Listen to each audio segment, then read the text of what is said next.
بے شک اللہ ہی آسمانوں اور زمین کی پوشیدہ باتوں کا جاننے والا ہے، وہ تو دلوں کے بھیدوں تک سے واقف ہے۔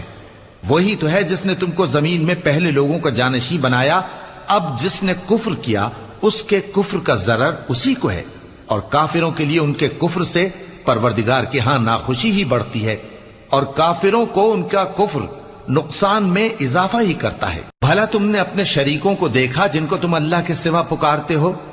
مجھے دکھاؤ کہ انہوں نے زمین میں سے کون سی چیز پیدا کی ہے، یا کیا آسمانوں میں ان کی شرکت ہے، یا ہم نے ان کو کوئی کتاب دی ہے جس کی وہ سند رکھتے ہوں؟